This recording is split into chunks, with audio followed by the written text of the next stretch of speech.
standing for a moment, please. Heavenly Father, as we start out a new year, we ask that you guide us in our leadership choices, not only tonight, but on Wednesday when we choose 2 new members that will complete our council. We ask, Lord, for your continued blessings this year on our administration, on our directors, our clerks, our police department, our street department, our finance department, all staff, contractors, and subcontractors, all who help to keep our fine city running smooth. And tonight we also are dedicating this council meeting in memory of Joe Carter Jr., father-in-law of Councilwoman Melissa Carter. And Lord, we ask for all of this tonight in your holy name. Amen. Okay, Kathy, roll please. Carter. Here. Walter. Here. Barstow. Here. Hicken. Here. Lee. Here. Okay, we have a quorum present. Just 1 second, please. Okay.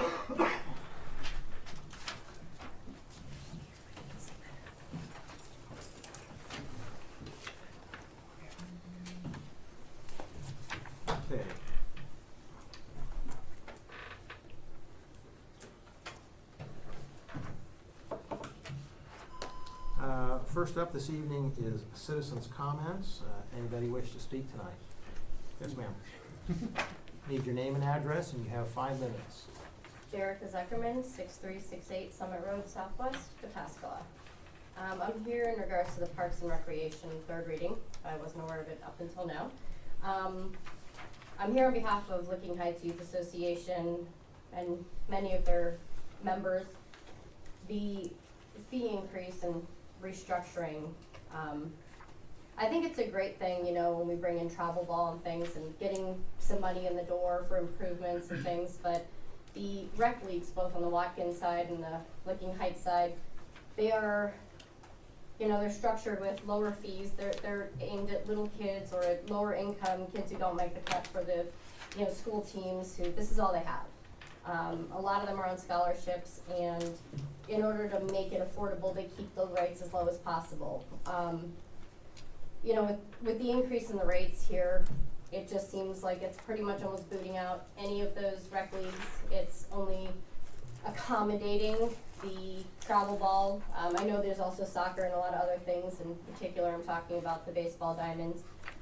Last year, it became a little bit cost prohibitive. It had been adjusted already. You know, even if it wasn't a complete restructure, you know, maybe waiver of certain fees or reduction of certain fees for the very local recreation programs, which I think it's important as a city that we all support the different programs, the different school programs and everything. But with the current fee structure that might go in place, I can say that Licking Heights Youth Association would either have to increase their rates tremendously or forego using any extra field space. And last year they had 26 baseball teams alone, and we're running out of field space. So, you know, it was a great thing to use Foundation Park, but it's getting to be cost prohibitive. We did inquire about the Leeds fields, and from my understanding, the person who reached out said there was no progress on that. There wasn't anything that we could do about that. So I was hoping there might be some consideration for the local rec leagues, that maybe there could be a different fee structure or something that might be able to assist those rec leagues. Thank you, ma'am. Thank you. Anybody else wish to speak tonight? Yes, sir. Matthew Raulenberg, Summit, 6302 Summit Road, Pasco. Also, on the same thing, the third reading of the fee structure, you know, I appreciate everything Mr. Crawford's done with our parks. On the shoestring budget he has to work with, you know, we've got a great park system, and he's done great things with it, and I think the fees needed adjusting, but I do feel as though that the field baseball rental fees, is rather unfair to the rec leagues of the area. You know, it's really disheartening for us as a league to have to schedule some of our practices in Reynoldsburg and Gahanna, because it's more cost effective for us to go there than to use fields in our own backyards. You know, $25 for a 2-hour usage plus a $250 fee plus a $250 fee is just, it's getting up there for rec leagues just to utilize facilities that, in the past, we've even helped maintain to an extent. So I just think, maybe some consideration to how those fees, travel teams, by all means, those teams have the money for those. And they also don't care about the community, so they tear them up and leave and don't think anything about it. So by all means, I think those fees are excellent for those. But I think we need to reconsider how it affects our local residents and our local youth leagues, because they are just that youth leagues trying to get kids started in these programs. Thank you. Thank you, sir. Anybody else wish to speak tonight? All right, very good. Introduction, discussion, and approval of consent agenda matters. So moved. Moved by Mr. Barstow, Second. seconded by Mr. Hicken. Discussion, yes, sir. Yeah, I noticed in the notes, that on the second page, it talks about the reading of, it talks about the first reading of the parks fees, and I believe that was the second reading. Okay. I can fix that. I would make that one. And then the other one was, obviously Mel and myself were absent for the December 16th, and I noticed there wasn't any discussion about excusing those absences. Typically, that's in the consent agenda. So those were the only two items that I had. Got those, Kathy? Yeah. All right, any other discussion on the consent agenda? Kathy, when you're ready, please. Well, do we want? Point of order, Mr. Mayor. I'm sorry. Point of order, Mr. Mayor, we're gonna have to deal with, these are not just, these aren't typos, these are significant Oh, changes. Mr. okay. Walter. So we need to, I think Mr. Andy, you can make the motion. I was gonna do that, yeah. So I move to amend the meeting minutes, specifically regarding the notation of a first reading to state second reading. And I would move to amend to excuse Mel Carter from the December 16th meeting. To include, I don't know that I can make the motion to excuse myself.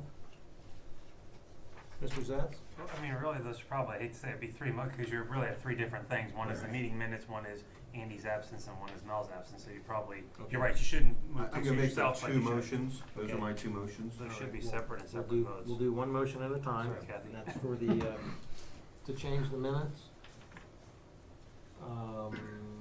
Any discussion on that? Well, I need a second on that Second, motion. on Second, the, okay. on the correction of ordinance 2019-4357. All right, got a second? Discussion and roll. Carter, Yes. Walter, Yes? Barstow, Yes. Hicken, Yes. Lee, Yes. Just give me your motion again on. I'll make the second motion would be to include excusing Mel Carter from the December 16th council meeting. Got a motion? Second. Seconded by Mr. Barstow. Discussion and roll. Walter, Yes? Barstow, Yes. Hicken, Yes. Lee, Yes. Carter, Yes, Abstain. I'll abstain from that, Kathy. Okay, that motion passes, and we need one. Mr. Mayor. Yes, Good. It I'll does. move to amend the December 16th minutes to include excusing Mr. Walther from that meeting. Got a motion? Second. Seconded by Mr. Hicken. Discussion and roll. Barstow, Yes. Hicken, Yes. Lee, Yes. Carter, Yes. Walter, Abstain. Okay, motion passes. Housekeeping is cleaned up, and now we're back to the passing of the consent agenda.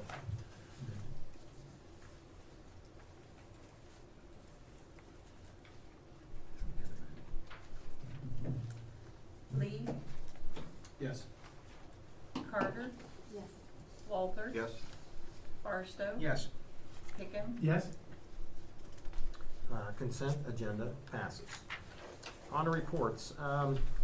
Tonight under motions, we have some important business. Mr. Hicken has told me that he would continue in his role as fire board representative for the city of Pataskala. So under motions tonight, I will be asking for a motion to put Mr. Hicken back on there. I think it's my choice with the confirmation of council, so be looking for that under motions. All my directors, it's state of the city time, so if you guys would start working on your, bullet points and facts and stuff from the previous year, so I can put together the state of the city address, I would appreciate that. 2 weeks, I think, I'd like to see that at the end of January possibly, so we don't, go too long without doing something like that. I'd appreciate it, state of the city address.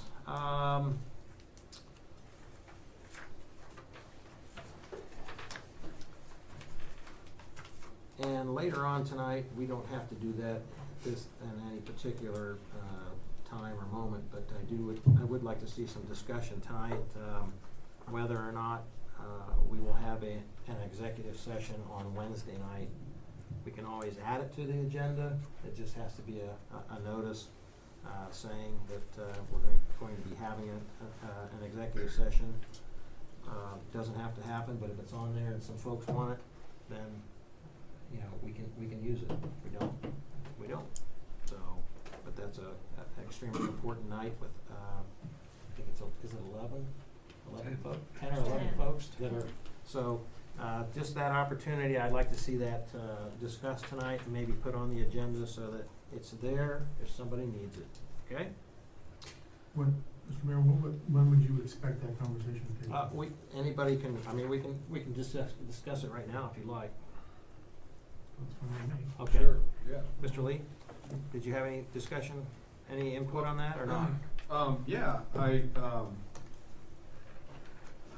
I know I've been on here for 2 appointments. One we did it for Andy, and one we didn't. I believe that, and we did confirm that, correct, Mr. Barstow, that we did do one when Mr. Walter We did.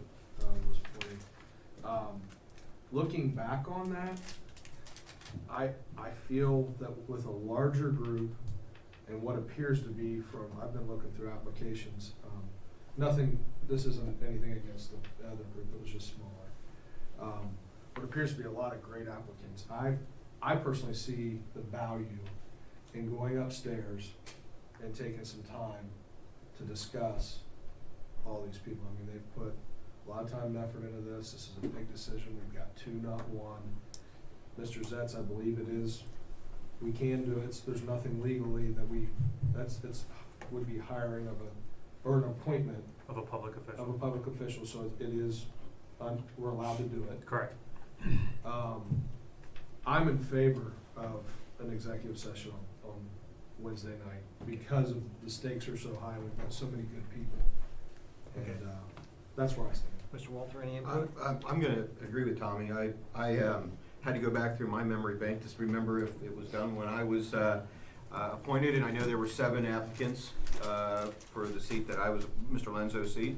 I think that it was valuable to probably the council to talk about, and I would say there were 7 very good, I'm not putting myself in that category, but there were very good candidates at that time, and they all brought different pieces to the council as important, and I think we're going to see the same thing on Wednesday.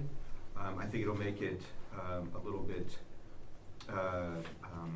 easier to discuss in an executive session to really vet out those issues, the benefits of certain priorities of the candidates. So I would be in favor of that. Mr. Barstow?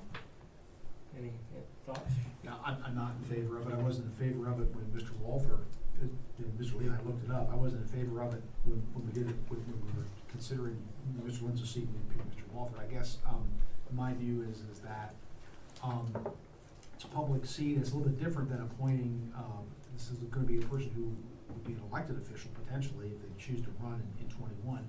And so it's a little different. We disclose more information to the public. When you run for public office, you're certainly subject to all types of criticism. Some of it constructive, some of it not constructive. And so I think that I would have no problem with discussing the applicants in public in a constructive way. I just am not in favor of it. I just don't think it's a good idea. Okay. Mrs. Carter? I see both sides of that. Todd makes some really great points.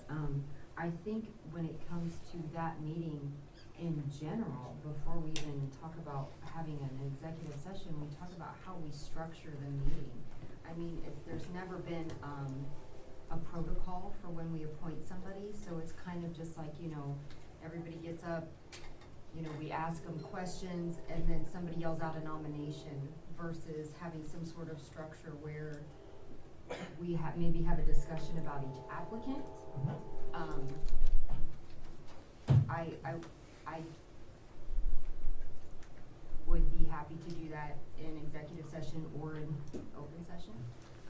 But I feel like there needs to be a better way for us to have that discussion and talk about each of the applicants, some sort of a process versus, I think the reason we had to have it last time, well, I think that's the first time we've had 7 applicants. I think we used to scramble to get 1 in the past. And we actually didn't quite know how to go about it. We kind of jumped into it like we didn't want the people who weren't nominated or discussed to think that we didn't give them any consideration at all. So as long as, I just feel like there could be a better process for us going into that. What I had thought about doing was, Mr. Hickey, do you have any, because Mrs. Carter had asked about process, and I have some thoughts about how to conduct that. Me too. I would, on the subject specifically about an executive session, one thing that needs to be clear is that, and we all know this, you don't go in there to make a decision. You don't go in there to take a vote. And I think last time that, for right or wrong, and it was wrong, we did not make a decision in there, but it looks like council adjourns, goes to a room, comes back down, and makes a decision. And it has to be part of that process. So as long as the applicants understand that the executive session is only a part of the decision-making process, where perhaps there's something that is going to be said there that we would prefer, is said behind closed doors. They should also be aware, as Mr. Barstow has stated, that once you're an elected official, you should be ready for people to say, I don't think Mr. Hicken is particularly good at this, or whatever it happens to be.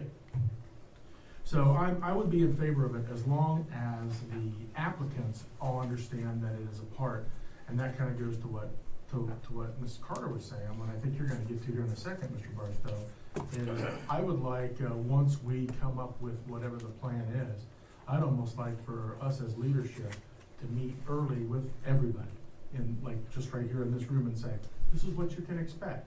We're gonna start off with you at the lectern, answering questions, giving us a background. We're gonna move on to a quick executive session. We'll come back down, everybody will have a chance to say something, and then we'll throw in a nomination, or something like that, whatever we come up with. Right, what I had thought about doing was, and already there's been some, I think Kathy sent me a question from one of the applicants. I did not have a chance to take a look at it before I left the office, about, well, what's gonna happen? I mean, how is this actually going to work? And we have, and Mrs. Carter, right, we have had sort of this free form. This will, I think, for Tim and I, this will be the 4th one we've done. So in the 2 of them, there were only, I think, 2 applicants for 1 seat. And I think with Mr. Walter, there was the 7 or 8, Andy, there was a lot more. This is the first time we've ever done it with 2 seats. That too. Pardon, 10 people? Right, at 10 people. So my thought was to interview everybody, ask our questions, and then, this was my thought, this is just my thought, was, because before what we've done is, it's sort of like the nominations are sort of like the stock exchange floor. Whoever has the loudest voice, or Jeopardy, maybe that's a better analogy, Jeopardy, whoever is quick on the buzzer has the nomination, and then we vote, and not that nomination is going to go anywhere, it may not, but what I thought about doing was, because we have 10 people, was just alphabetically going through and asking if there was some discussion on each applicant, so we have a chance to discuss it publicly. And again, I go back to, my reasoning for that is that if you're on council, your votes and your personal attributes and your intelligence and everything else gets discussed out in the public forum, whatever that forum is, whether it's on Facebook or at a local restaurant or what have you. So that's what I thought about doing, but that's just my thought. That's no better than anybody others thought. And I like Mr. Hickens' idea of maybe having the folks come in if they wanted to, maybe 10 or 15 minutes early, and sitting down and saying, okay, this is how it's going to proceed. So I just throw that out there. So And in my time on council and as the mayor, I've seen it both ways. We sometimes get, not accused, but reminded that it may look like if you just pick somebody without going into an executive session, that you already had your minds made up. And if you go into an executive session and you come out and pick somebody, you already had your mind made up. So it's 6 of one, half a dozen of the other, and that's why I wanted to make sure that we discussed it. And so I guess, Mel, I'm just kind of looking for a straw vote. Are you okay if we at least put it on the agenda? Yeah, absolutely. Okay. And Tim, are you okay? Yeah, I'm okay with it. So everybody except Todd, which is fine, has said that. So do you have something else to add, sir? A couple things, yeah. I see Mr. Barstow's point, and it's a great point. I think it's just a little bit of a philosophical difference, which is no big deal. I think that with, again, like I said, into Mrs. Carter's point, the two that I've been involved in, I think more than going to executive session and making that look like, or that looking like we've made a decision there, what looks worse to me, in my opinion, is exactly what she said and Mr. Barstow said, is the rapid fire. Is we come out and it's the first one to say, I nominate whoever, and it looks like it's predetermined, when it's actually not even close. But, I mean, I don't expect anyone to understand that unless you've been through it. That's where I think the executive session would be beneficial. And I also just, Mr. Barstow, as you and Mr. Hicken are planning out the night, I think whether we go to executive session or not, after the applicants are done interviewing, let's take a pause and let each council person ask a question, or like for me, I've kind of thought about this. I would want to explain to all the applicants my thought process for selecting someone, and say, you know, these are the things that I was looking for, and these are the things that were important to me. Maybe explain why I asked one of my questions. So instead of that rapid fire, give us all go around the horn like we are now, and give us a minute, and then that can happen whether we do executive session or not. So I'm in favor of it. I'll just leave it at that. And I also want to remind you, as the mayor, I don't get to vote. And so I'm saying this because I don't think, with this makeup of council that we have now, and we've had for several years, I don't think rapid fire even exists anymore. So, but I do appreciate that input. So Kathy, let's see, Mr. Zetz, does the gentleman that called the special meeting need to add that, or can I just ask Kathy to add? Yes, ma'am. I have one more thing. Okay. And this is something that actually Mr. Hicken had said to me, the past month's a bit of a blur, but when we go into those appointments, to make sure that we appoint them both. We don't appoint somebody and then have them come and sit and vote on the next appointment. And I had a discussion, I had a discussion, can I just interrupt? I had a Yes, discussion please. with that point on Mr. Zetz this afternoon. Mr. Zetz's view is that if Joe's nomination is moved, accepted, and approved by council, that Joe is on council. He gets sworn in, he comes up here and sits, and he gets to vote on the next, because he's on council. Because you have to take them individually, and you literally look at the charter, it says the person, will be appointed by a majority vote of the council still remaining. So then So- it's still whoever is just nominated first then. Why can't the appointment take effect the next day? Why can't we make the appointment for that person to take the seat the following meeting? And I don't have to swear him in. You don't have to swear me. I mean, I'm not arguing with you, Brian, but I'm just saying that I think that makes it, I don't know how you do that and have an executive, without having two executive sessions, and that's I think that's very difficult. Could that, go ahead, Well, Todd. no, but Andy, on the oath of office, the charter is specific that the taking of the oath of office is not a pre-qualification to becoming, I understand. yeah. I understand, but the appointment that we're making, we can make the appointment effective whenever. There's nothing to say that there's nothing in the charter that says it has to happen on the 8th of January. There's nothing in the charter that says it has, I got sworn in, or I got appointed at the end of January. Right. So what I'm saying is, could we not, I'm asking the question because I think this might relieve this issue, or resolve this issue, is can we not make the appointment, we make the motion to nominate for an appointment effective January 15th, or whenever, before the next meeting. And I didn't look at the date on this, but effective, prior to January 13th. Yeah, we have, under the charter, we have 60 days. Exactly. The day these came vacant on January 1st. So I guess, what I'm saying is this vote, whatever vote occurs for the first applicant, or for the first seat, doesn't necessarily have to take effect within a minute of that vote. We can say that it's then I guess my question is, why not? only because of this is to deal with the second seat.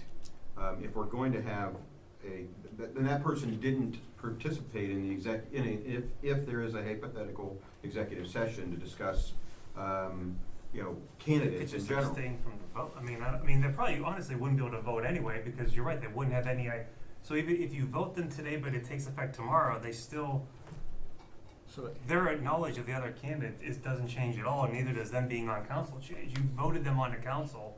There's no, So if they take the seat, we could say, listen, it's probably in your best interest to abstain from those two whatever they votes. could do, They can do whatever they wanna do. They're on council at that I mean, point. listen, if they've got, if they're made out of brass, they can sit up here and say, well, for the second applicant, well, I didn't get the question, so I want a question, so, hey, tell me, sir, what's your They qualifications could for being do, on council? that's exactly right, Todd. Which I wouldn't recommend that, but Well, they and could. If I may, Yes, ma'am. when the individuals that put their applications in and who we will review for appointment, we don't have anybody on there with prior council experience or anything of that nature. So in my personal viewpoint, it would be unfair, just by the luck of the draw, for one person to get, just because they got appointed first, not twofold, to put them in a position where they're forced to vote on the next person, and not entirely familiar, and also giving them, the advantage of doing that versus when they've not had enough experience to know what goes into why you would want to appoint someone. We would have to share all of the answers to the questionnaires with everybody now. Because everybody's a potential council member. Well, it's all already out there. Well, I understand, but they would have to be able to, anyhow, Well, it gets and very just from my personal difficult in my experience, book. it was, it's a little bit traumatic. It's like, Mr. Brush is gonna stand there with his 15 foot of rope, but you get to come down, go ahead and come up here and sit now, we picked you. Now vote on this stuff you have no idea about. Right. It was a little, But to Mrs. Carter's point, I want, just as a reminder, I know that was a traumatic evening for you, but I believe that Mr. Hicken and I believe that was our first council meeting That's correct. where we voted to put you on council. We had, you did. and so, once you're on, whether you have a lot of experience or no experience. And I see Mel's point that I would think that the person who's appointed first, just because they're lucky, or she's lucky, whatever, would be, these are high quality folks, I think they would be, not all of a sudden demanding to question the other 9 and putting their feet to the fire, so. If that's the way we have to go with it, I agree that it doesn't seem right, but if that's the way we have to go with it, then I think that it's just important that Todd and Tim, and I'm sure you will, is when you have your 5:30 meeting beforehand, explain it to them and say, hey, if you are one that's nominated first, expect this to happen, and here's your options. Hey, we can't tell you what to do, but you can abstain. They may not even know. That's perfectly fair, Tommy. Some So, preparation, that's all. Just give them some prep if that's the way we gotta go. And they've all had a chance to read, they will have sat here and listened to the questions and answers. And then they will have, had a chance to read all the resumes if they, and. But no one's gonna expect that. No, but that's why. They're not I gonna mean, expect. I just remember Mrs. Carter being shocked that she was. I was like, oh, like right now? Well, and I mean, we've never had two either, No, from I my, know, so, okay, so all it right. makes it even that more. I'll get with Tim and we'll come up with a good plan. Okay, to so- that end, I do happen to have, all of the answers that were turned in to the Tim's Magic 8 questions for everybody printed out, as well as, Very good.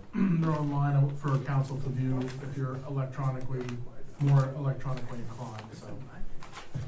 And thank you to those that are here tonight that, have thrown their hats in the ring for, getting back to us on that. I think it'll help council.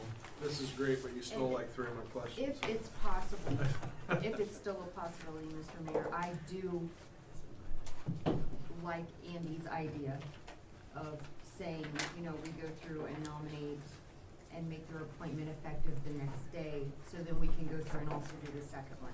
I think that sounds like a cleaner procedure.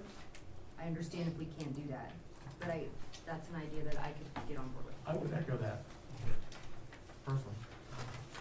All right, so back to Kathy posting that in addition to the agenda for Wednesday night, adding a executive session. Does that have to, can I do that, or does it have to be done by the folks that originally put this special meeting together, or how does that work? Let's ask Mr. Zetz. I would think whoever asked for the special meeting should sort of amend their request, if you will, to add this executive session to it. So that We would have have been three Tommy, council. Todd, Was it me? and Did Tim, I I ask? think? Yes. Okay. So I'll what's that? I can't remember who requested the meeting. Was that, I know I I was the one who put the initial request out, asking Todd for did, two other yes. council members to join in. And then Mr. Hicken and Mr. Lee joined. I knew that. I just, so does it have to be unanimous or Just do it. just one of us? I thought that was, did I It misunderstand had that? to- A special meeting can be called by either the mayor Or three. or three councilmen. So I think it No, would I have- understand that. What I'm asking is for us to, since the three of us, one of the three of us have to do that, do we have to all agree on I that? think you should, since I the think three of all you would have to three call the has- meeting, the three of you would have to agree that the meetings can also include executive session. That's what I'm getting at. So now we've got. So now we're I mean, in no a lecture, quandary. Todd, but that's probably the way it should happen. So now that two of the three, To agree to at least put it on the agenda. We don't have to use it. I'm not in favor of it, but I see where council's direction is, and so I don't have a problem with putting the executive session on for that meeting. You still vote no during the roll calls. Absolutely, I will vote no. But I will, it's fine with putting it on the, Is that kind of a on the, motion form then? No, I think the meetings reflect it. Tim, you're okay with putting the I am, executive session? Okay, all right, so, Very good. We will need to amend the notice tomorrow because we have to give 24 hours notice, correct. We can do it in the morning. We're not changing the time though, are we? No. 6 o'clock, Wednesday night. All right. Okay. Mr. Barstow, you got anything? A few things, Mr. Mayor. First of all, I want to thank all council members for bringing me back as council president.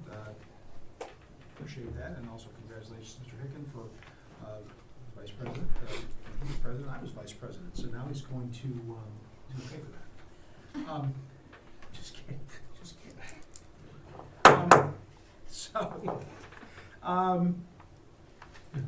A couple things. Obviously, get even though we're missing two people, get your committee preferences, just email them to Tim and Ty, and we'll go through those, and once we have the two new members, we'll start plugging those in and get those out. And again, we talked about this on the Wednesday evening. I do plan on, when everyone's here, we start the meeting, sort of explaining again how the procedure works. Tim and I will get notice out to these folks that wanna come in at, say, 5:30, 5:45, and ask. I think some will feel a little uncomfortable about what's gonna happen in Raleigh. So Tim and I will work on trying to come up with a good plan to get the interviews done. And I've noticed some discontent out in the audience, but we have never done this before. We've never had two openings, and it's a little different. So there's just some different things. And I think that's all I have. Thank you, Mr. Mayor. Mr. Zetz? Mr. Mayor. Yes. Todd, one quick question for you on appointments. I'd like to reiterate something I said back in probably August or so regarding a liaison for the park board. Would that be something we could look to having this year? Just because I think in my discussions with Lanier and others on the park board, it would be helpful to have a liaison for the park board.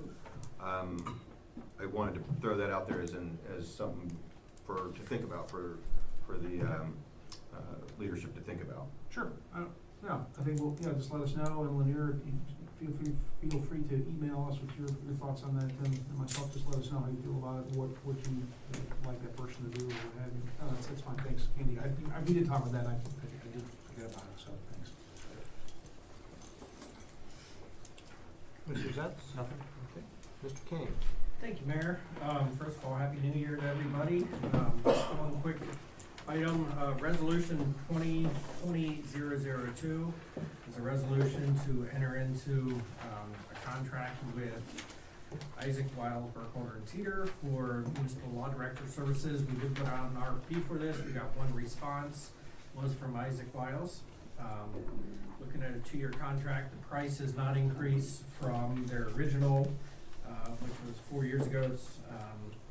Prices remain steady, and I do recommend approval of that resolution, and I'm happy to answer any questions. Anything for BJ? All right, thank you, sir. Mr. Nicholson? Thank you, Mayor. Just a couple items. We expect to have our 2020-2021 liability insurance renewal information back from the carrier around the 21st of January.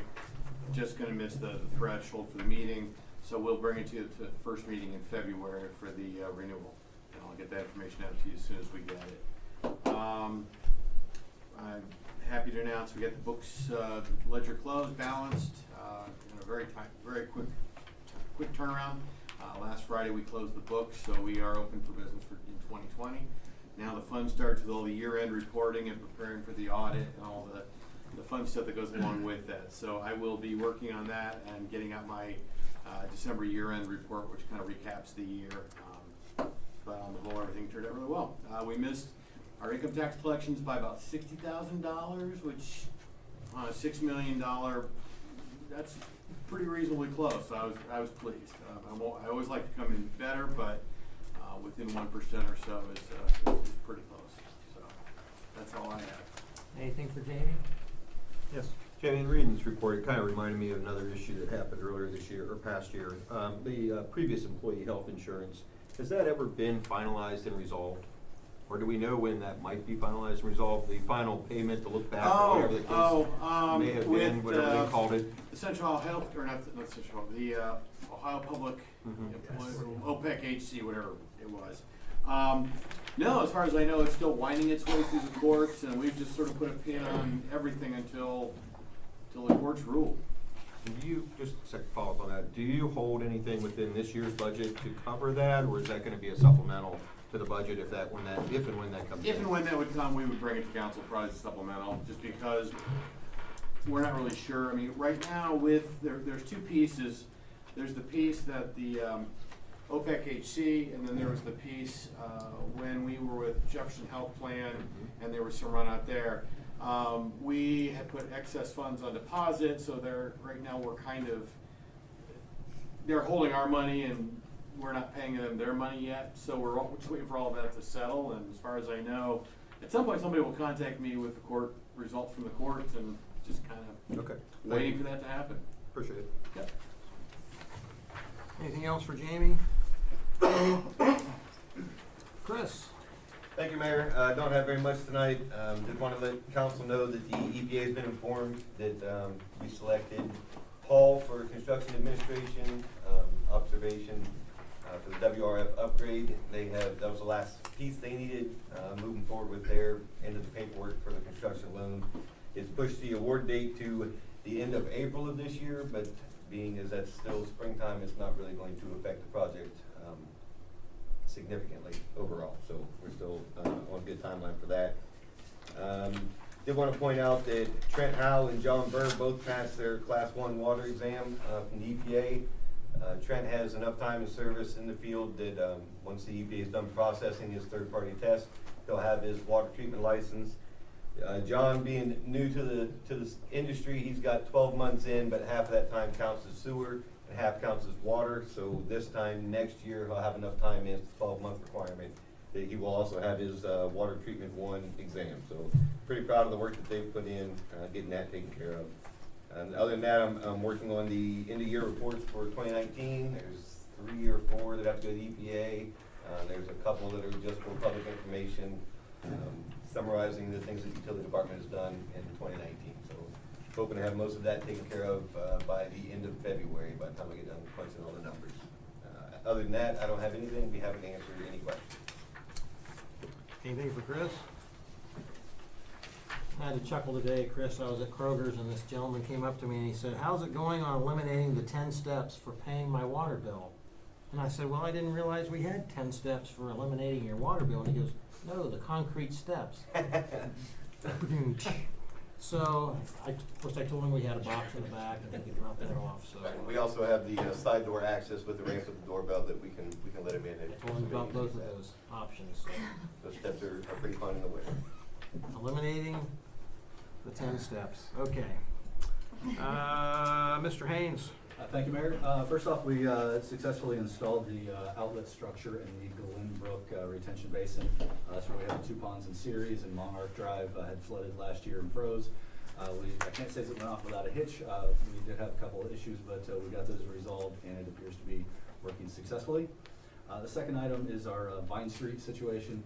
Of course, there was some uncertainty about when we pump versus when we don't pump. Over the weekend, we had quite a bit of rain, and things got pretty high there, had some basement flooding.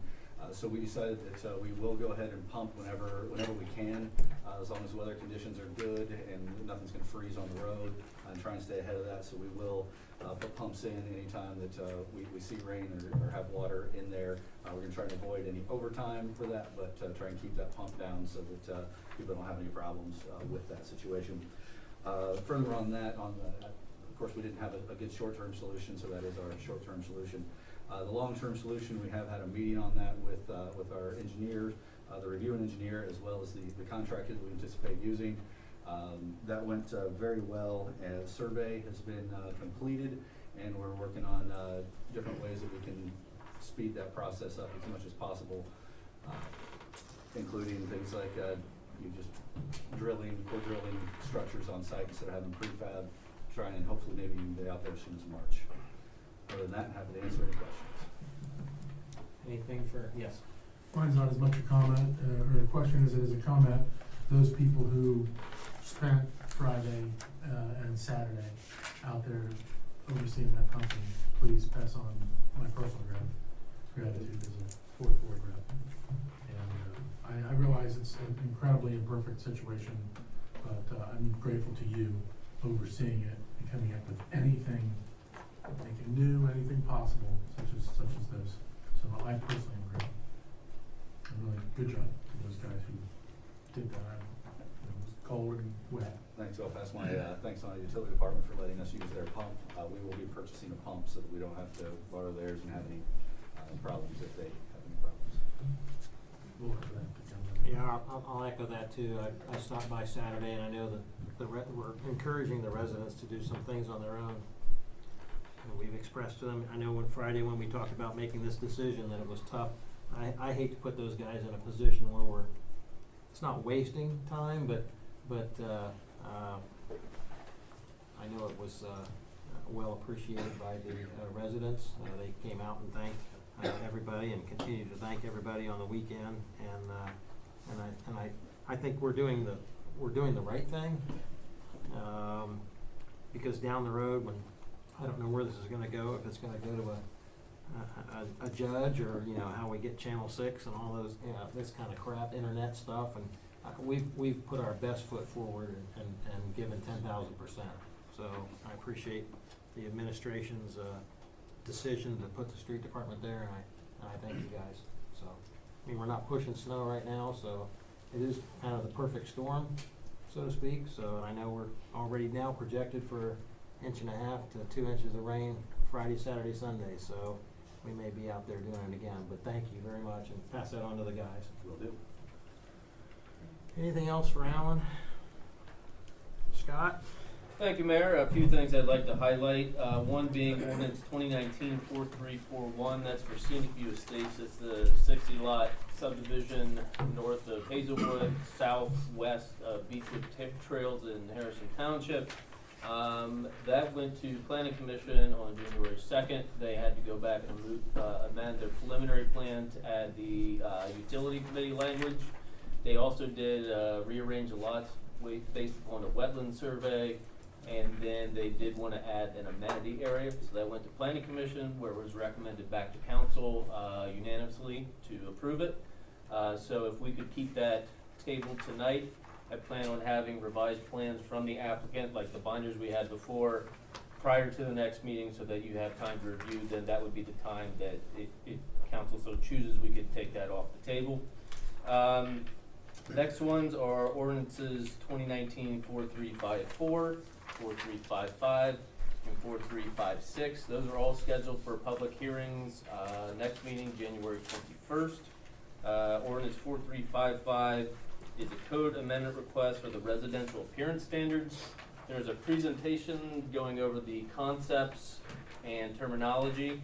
That's approximately 70 slides. So I believe it was late November, early December, I passed out that whole packet of the slides, which is the presentation for review. I also put another copy on your dais. My thought would be that if you folks have a chance to review it, formulate any questions, then we can focus time on questions rather than be going through 70 slides and eating up all our time during the public hearing. Aside from that, be happy to answer any questions. Anything for Scott? Yes, sir. Scott, I know we got, at least I got, I think probably all of council got a letter by, from somebody that is adjacent. Were you copied on that, talking about, a gated community and green space and? As was. Was there any discussion at the planning committee about that? Yeah, the planning commission meeting, there was discussion because if I'm not mistaken, that comes off Devoncroft Drive, which is through Hazelwood. The gentleman abuts what would be the amenity area. At this time, the only thing that's for sure is a clubhouse. They would use the clubhouse starting out as essentially the sales center or model home. And then they're trying to leave it open-ended at this time to determine the wants of future residents. So there was discussion of pool, tennis courts, bocce, all sorts of things, but they wanted to see what the potential or future residents of that subdivision want. So if his concern was I go and I put in a pool and nobody wants it, and now that's gonna hurt sales and, eventually, or they could say we're taking this out. So the gentleman was concerned that if there's the pool in his backyard, he's gonna have noise and splashing and things of that nature. The site is also heavily wooded, so we did a rough estimation that it's probably 50 feet from where a potential pool could be to his backyard, and it's all heavily wooded. So I believe his major concern was that it would be in his backyard, and that was discussed at Planning Commission. And they approved it straight, as it was, or does the planning commission think that there are multiple locations for possible clubhouses, or? Due to the site, that's probably the best location due to the topography and location of wetlands, that was probably the best site for it. And does the plan itself call for the pool, or is that just what he is envisioning as the development? The way the development text is written, it lists, possibilities that could go there. Pool, maybe tennis courts, bocce, other things like that. So it's not set in stone that it has to be a pool, it's just a potential option. Should they choose to install a pool, the way their development text reads, that if their text is silent, then Pataska's code takes over, so then they would need a pool permit, et cetera. Thank you. Any other questions for Scott? Thank you, sir. Lanier? Thank you, Mayor. Highlight a few things. Have a resolution 2020-001. I'm directing the city administrator to re-advertise and go out to bid for our NatureWorks grant that we were awarded in 2018. Looks like we will probably push that bid out another week. We're working with the engineering company to come up with our advertisement and complete a few items on that. In regards to our park planning, meeting with OHM soon to discuss 2 different park concepts. So we'll be adding in Freedom Park and also Municipal Park to those concepts, and we should have those back by the beginning of April, end of March. Also, we have ordinance on the table 2019-4357 regarding the municipal fees. Those fees were created with everybody in mind. We did not purposely make those fees higher. I'm unsure what the concerns are with the fees. I wasn't reached out by anyone asking up front, so I'm open to any questions when we get to citizens' comments. We did create those fees to the point to where they are competitive in nature, and we wanted to encompass all groups. So I would just like to leave that out there, and then at the end of the time, citizens' comments, any questions, I'm open to answering. Outside of that, I'm answering any And questions. if you have a chance tonight, if you touch base with Jerica, since she's still here, okay? Yeah. Okay. Yes, ma'am. I do have a question. Lanier, what is the breakdown, just the difference between the fees that were in place versus now?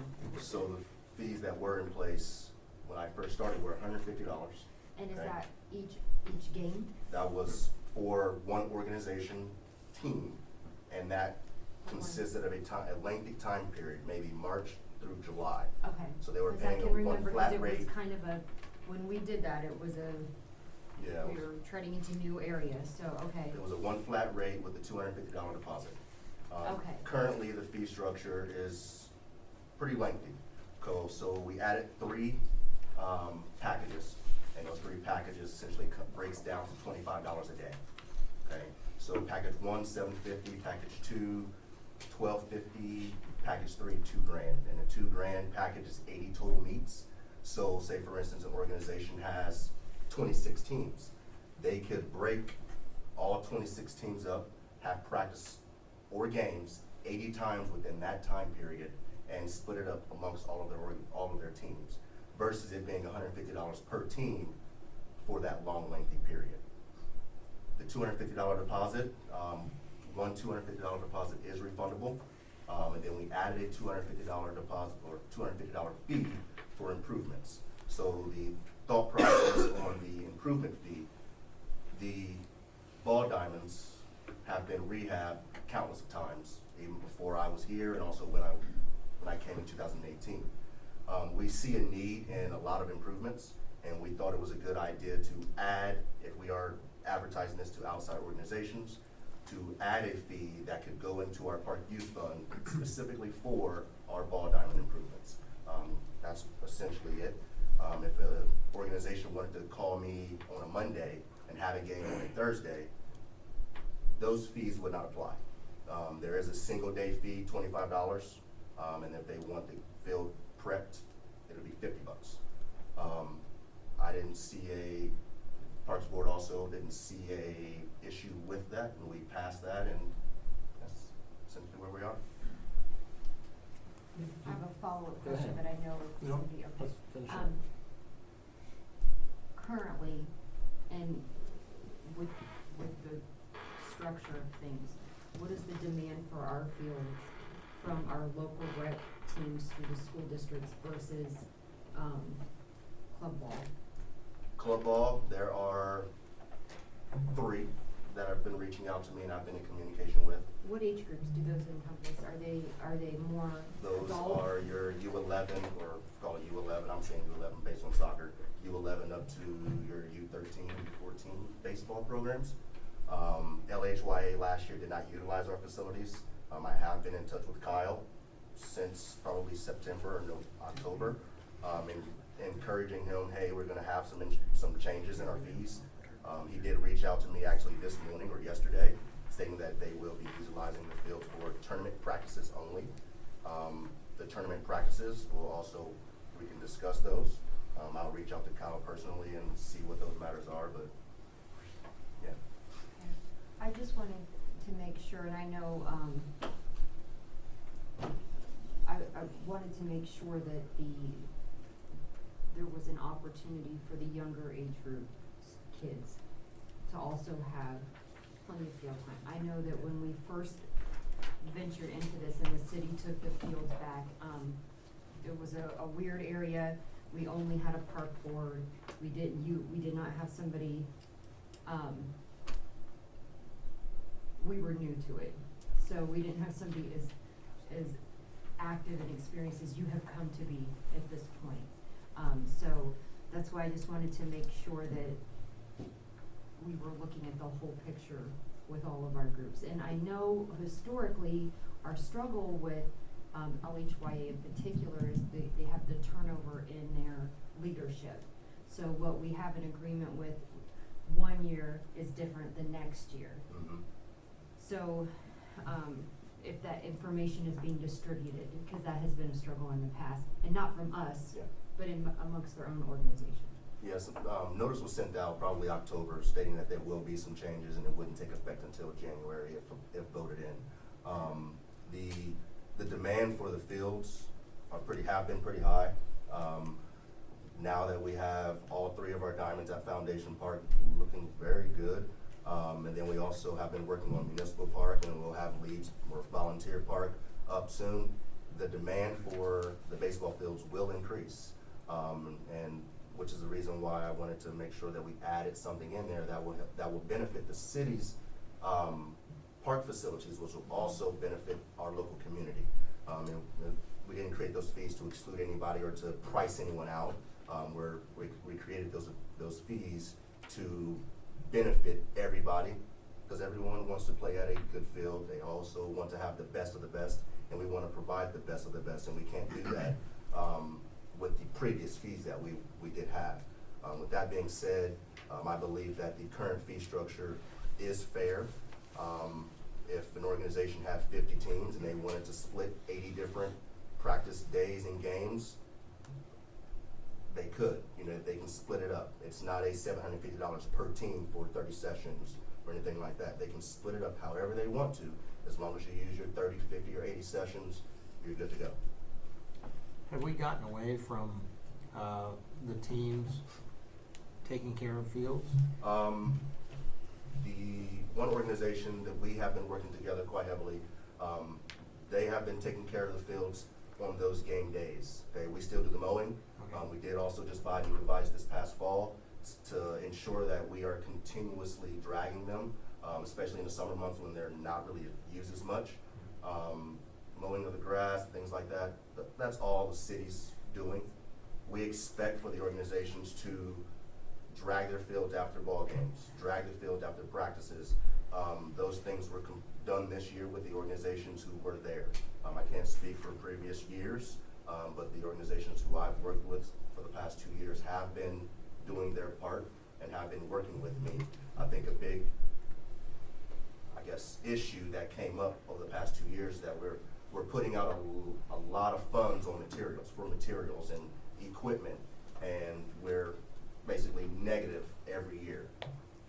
And I think that's something to be said. We want to have good fields. We want to offer good product to our community, but we can't do that if we are giving everything out at a flat, small rate. Well, and that's also, our park levy didn't pass, so there has to be a compensation somewhere. I just wanted to, it sounds like the breakdown's a little more complicated than just, it's not a one answer type of thing. They are more than welcome to reach out to me to explain it. I do know looking at it on paper, it may look intimidating, but if they reach out to me and actually talk to me, I'm sure that's something that we can converse about, because it's an agreement at the end of the day. And I'm open to suggestions, but ultimately I think the fee structure itself is fair to everybody in the community. Okay. Mr. And Walther? one last comment, Mr. Mayor, and then I'll leave it alone. And this is just me personally, just from my point of view. I don't necessarily believe in giving, any favoritism to local rec teams as far as field time. Mm-hmm. That should all be considered. But I do see the point in talking about teams, club ball teams, that bring in a lot more money versus a local rec team. Yeah. And the amount of fees that they pay. I can see where there could be a difference considered in those. As a parent with kids in sports from A to Z, $100 seems like a lot to me, but when it goes to the overall fee for the group and the uniforms and stuff, that doesn't leave the organization with a lot of money versus how much club ball would charge, so versus rec ball. So that's just my opinion, when we're looking at those things. Mr. Walther? Yeah, I have a couple points that I think are important to make sure we all understand. So we've spent quite a bit of money on maintenance, quite a bit of money on materials. In the past, when there wasn't a park division or employees, it was responsibility of volunteers, because if it wasn't done by volunteers, it wasn't going to be done. That had its own problems. One group would do more than the other, a lot of finger pointing and so forth. So that's not a very, I think that's a dangerous place to go back to, especially since we've now moved to the city having a parks division. And we're adding, if I remember the budget correctly, we're adding peak personnel to the park administrative staff, and that has to be paid for. And as Mel pointed out, we did not get a park levy to pass, unfortunately. It would have been nice to have that. It would have easily paid for this. But we have to have, it's no different than soccer. It's no different than the pool. The team that uses the pool pays a substantial amount of money for basically 4 weeks to utilize the pool. And that's in the $5,400 range. So, and those are kids of all ages. And that's a rec program. When the city took over soccer, it had to increase the rates because it had to pay people to go do the work. It's just, it's unfortunate. Now, could it be graduated a little differently? Could the recs program pay a little bit less and the travel ball pay a little bit more? Sure, it could be, and I don't know if that's been looked at in any kind of focus on that. But this isn't a perfect situation, but it's the best we've got. And the 3 diamonds do look good. They look very good. And I know that it takes a lot of work, a lot of materials have to be purchased. And brick dust is not cheap, clay is not cheap, and the city's footed the bill for that. So, we've got a lot of work to do over at Leeds, and that's fortunately being done by a volunteer group. The city's not paying for that. But when it gets turned over, the city will have to pay for that. In the continued upkeep of that. So there's a lot of resources there that need to be done, and I want to reiterate, there's an income tax, being thought of being increased, and for the reasons that we've all talked about. We're strapped for money, and the parks have to survive. So that's my 2 cents. Okay. Anything else, folks? Mr. Mayor? Yes, sir. So Larry, I have a couple of questions, and so, looking on section D, okay, when you get down to rental fees, in the package 1, package 2, package 3, this is my observation, the language describing package 1, package 2, and package 3 is inconsistent when compared to the other two. So for example, package 1, 20 practice dates includes up to 10 games within the same season. Package 2, 30 practice dates includes up to 20 matches. Package 3, 50 practice dates includes up to 30 matches, tournament dates, 8. It's not, package 3 throws in tournament dates, but package 2 and package 1 don't. We're gonna be passing, if this passes, it passes as an ordinance, and it's gotta be, to me, it doesn't make sense. It just doesn't seem, the descriptions of each package seem to be inconsistent with each other. They should be consistent. The dates and what you're getting is different because it's different amounts of money, but in between themselves, it doesn't make any sense. And finally, I guess, maybe this is my confusion with how government works sometimes. The fee for each date is $25.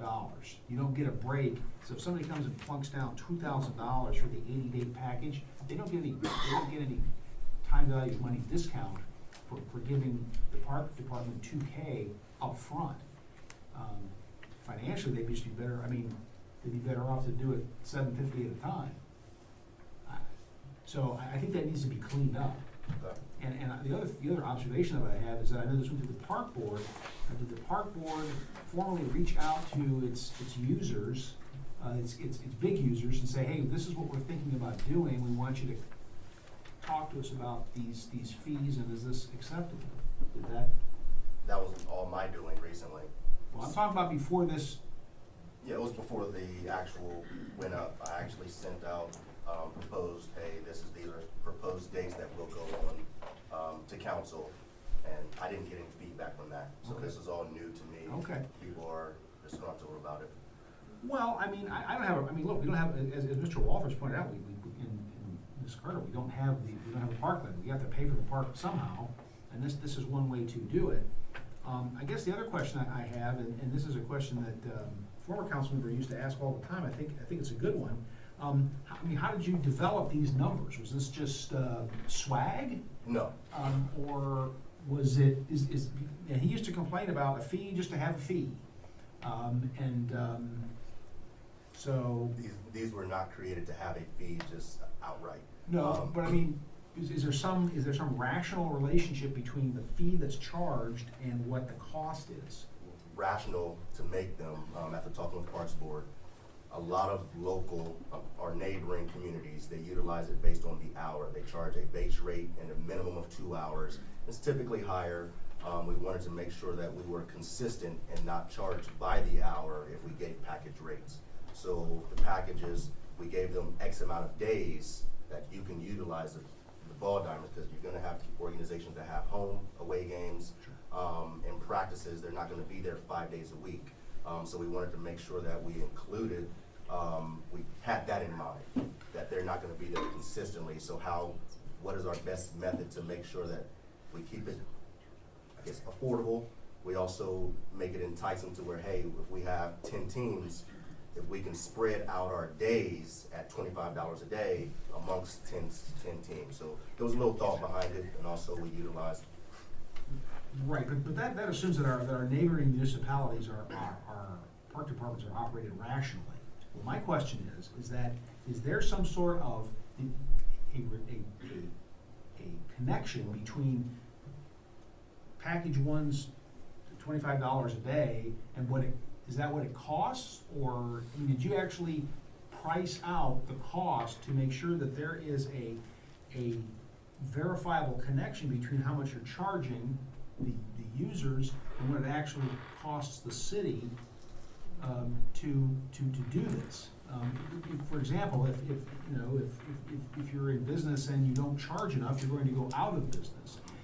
Conversely, if you charge too much, you'll go out of business too. So that's my question.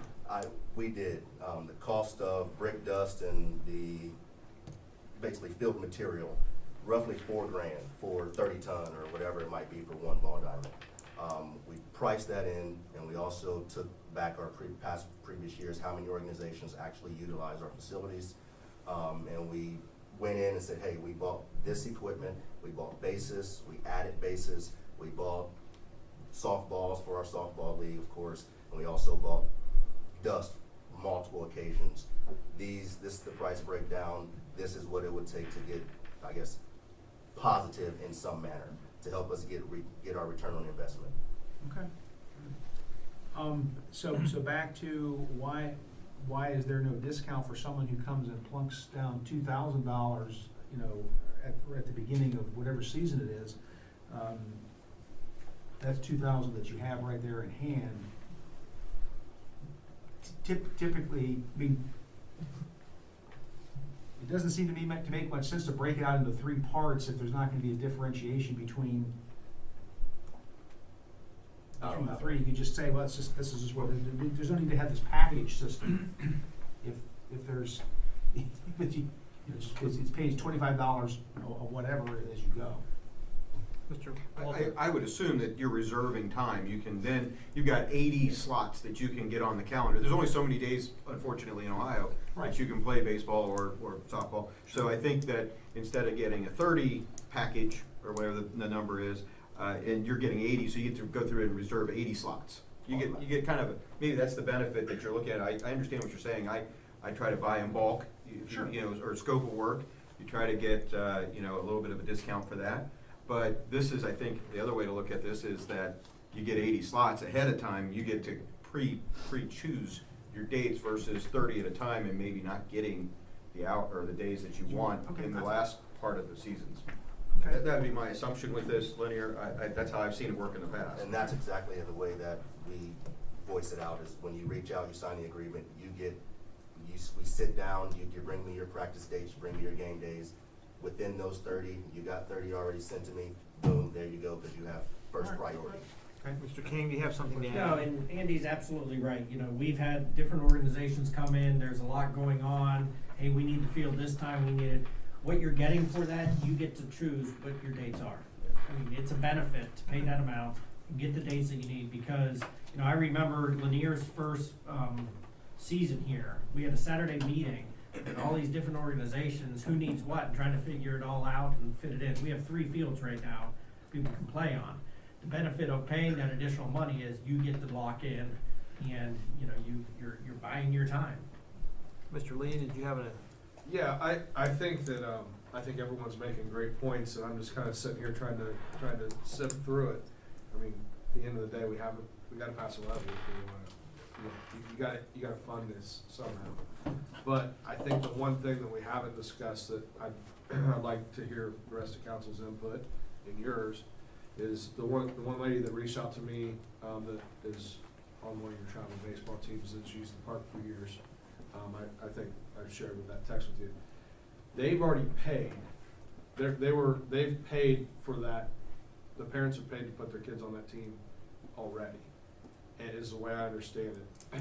And now that the fees have increased, they've already selected the team, and I think all they're asking for is could they get a break in transition so that next year they'll know that the cost is gonna be higher and they can charge more for the kid to play on the team. Does that make sense at all? It makes sense, open to discussion, I guess. I mean, I get it, you gotta charge, right? Yeah. And she just reached out to me, sorry it's late, but she reached out to me later. But maybe for the teams that have already charged, we could help them out. Maybe, I don't know, I'm up for, that was what was brought to me. Okay. So I get it if we don't, but I wanna bring it up. Mrs. Carter? To that point, Tommy, I definitely see giving the break, but I don't think you can pick and choose who you give it to based on if they may have paid or if not. No, just based on the team, what I'm saying is, not to interrupt you, but is our the people that have already been using it, that we already have established, maybe Well, just them for 1 year. in my point of view here, Is it or isn't it? the first thing that we need to, as a council person, I'm gonna look at is who's a resident of the city and, you know, who should be. I feel like, you know, I live in town, I hope my kid would get first dibs on the ball field here versus having to drive to get here. So I would hope that, you know, we would look at internally candidates that are inside. When I look at something like this, not being a baseball person, have you ever tried to book a birthday party at Magic Mountain? Have you looked at the birthday packages at Magic Mountain? They're ridiculous. And then you just be like, all right, give me the big package, I guess. I mean, I don't know. And so you end up with, you know, I think I have like 200 tokens sitting in my kitchen from the last birthday party. So I just want to make sure that the language is clear. We're giving enough time. I am not criticizing you in any way because you've done a phenomenal job with the grants and everything in revising this. I know the park board has put a ton of work into this. I just want to make sure that we give enough transition time for our users to be prepared for that. And I would personally, again, just my opinion, like to see some consideration given for our local rec leagues versus our travel league. Well, if, Ms. Mayor, yeah, if this is an ordinance, so we'll have to be tabled, or amended, and then it'll have to sit again. So I mean, I think I don't have a problem with charging people money in lieu of a park levy. That's not what I get that. And I'm satisfied with the explanation that this is expensive and that you cost this out so we're not overcharging folks. I do agree with Mrs. Carter that people who live here and pay taxes here, part of which funds the park department, should get some consideration as opposed to somebody who comes from Reynoldsburg and wants to do the same thing. It doesn't live here. So, I'm sure that'll end up with, there'll be people from Reynoldsburg will be shopping for straw men to come here as residents and do that, but be that as it may, some consideration for our local folks. But again, if we pass this as an ordinance, I know Mr. Lee suggested that we give some break. If we pass it as an ordinance tonight, it's an ordinance, and Mr. Crawford can't give waivers to organizations, so, because I don't think he can. That's Mr. Walton? Just to clarify with our local, that our locals are also outside of the city. There's no way to, it's not a city-run rec league, so, a Southwest Licking baseball is Southwest Licking, which is Millersport and Reynoldsburg, and Licking Heights is just the same, so I don't know how you can, while they're local rec, and they do incorporate some of Pataskala, it also incorporates other areas that aren't paying taxes here. And I would also point out that it's income tax also, it's not, it's income tax, so they're working here necessarily as funding this. It gets really sticky talking about locals versus non-locals, in my point of view. The only thing is, locals, I can say that these baseball forms to sign up for LHYA are handed out at Licking Heights schools. I can't say, I don't know that they hand out, sign up for baseball LHYA to Reynoldsburg schools. So the population that it's advertised to, and when your kids play on it, there may be others, but there typically is the local kids. Same with, so, I mean, it's just traditionally where those kids go. So, I mean, I do feel like it encompasses more of our local school kids versus there may be people outside that join, just like with our soccer, but typically it's local. Mr. Lee? Yeah, I agree with Mel. I think too is I think you can determine that based off of the school district. I think the wording would be affiliated with Southwest Licking or affiliated with Heights, because there are sports that are affiliated with through the school and not. I think that would be an easy way to determine, but I agree that I think that they should get some consideration. I don't know that I did a great job explaining my point earlier, so I just want to clarify the whole, and I get your point, Todd, about we have to change the whole thing and offering discounts. I really appreciate what you've done, and I have no problem charging these fees. All I'm saying is just for simple math, I guess, if the baseball team, for example, has been picked, and let's say I think they try out in August or September, well before these changes came out, and they've been let's just call them a customer. They're expecting that, and they've set their fees based off of this. As we transition, is there anything we can do to help them for the 1 year? Because they've already got the fees in. If they charge $200 for a kid to play, they've worked this fee in that, and now it's gone up significantly. I'm just asking. I don't know that there can be anything done, but that's the concern that was brought to me by one of our, I would call them a customer, whatever you want to call them. Yeah. Well, they reached out, I guess when it comes to the fees and tabling it, take into consideration that Part D also includes pool and everything else. Waiving the fees, I'm not sure we would do that again 100%. Over the past 3 years, I know that they have been waived for their work that they've been doing on the diamonds, and the organization I think you're speaking of, they were aware of the proposed changes back in August when I first brought it up to Parks Board. So I think it comes down to, I guess, communication. Like, I didn't realize that there was an issue with LHYA even after I had spoken with them previously within the last 2 weeks, and also with the other organizations. So I guess I'll speak about this with Parks Advisory Board tomorrow when it comes down to, I guess, changing fees or adding fees for local organizations. I'm not opposed to doing that. But I will definitely bring it up at our Parks Board. That way we can have that discussion and also open it up to council for any advice at that point. Mr. King? Yeah, last thing I'll say is, we certainly have facilities that are in high demand by these organizations.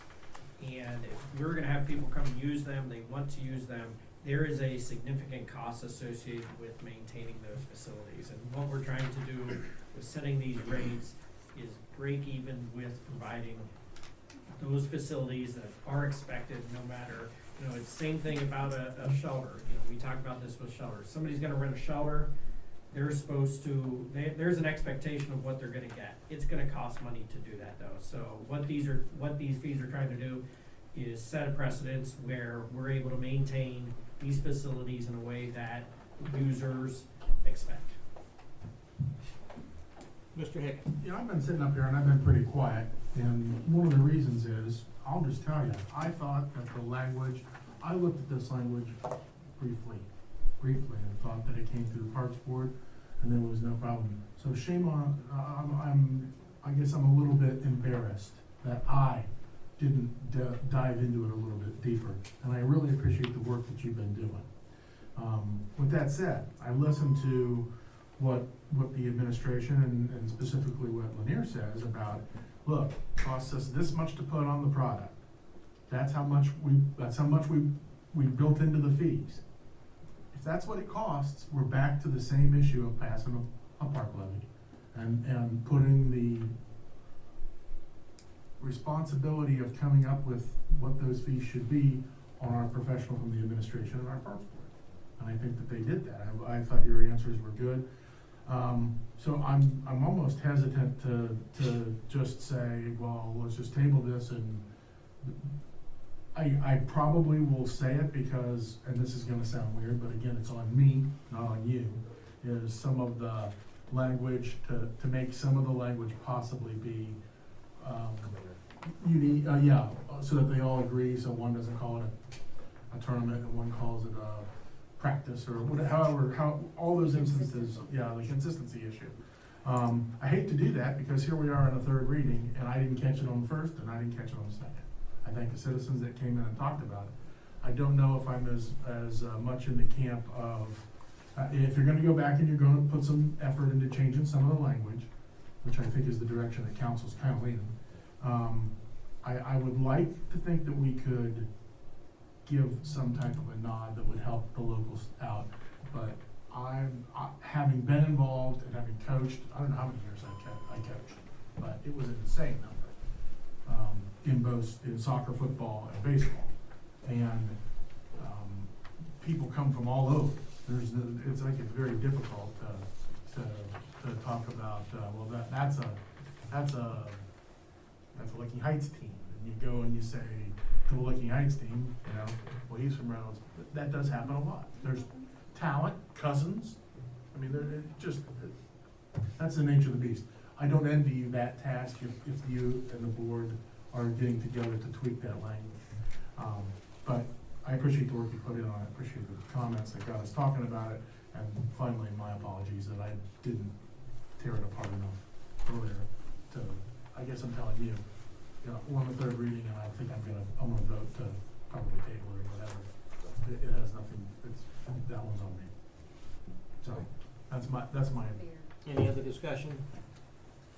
And tomorrow night I'll be swearing in 2 folks, right? Yes, sir. So your meeting's at 7 o'clock. 7 o'clock. I'll be here at 6:45. Okay.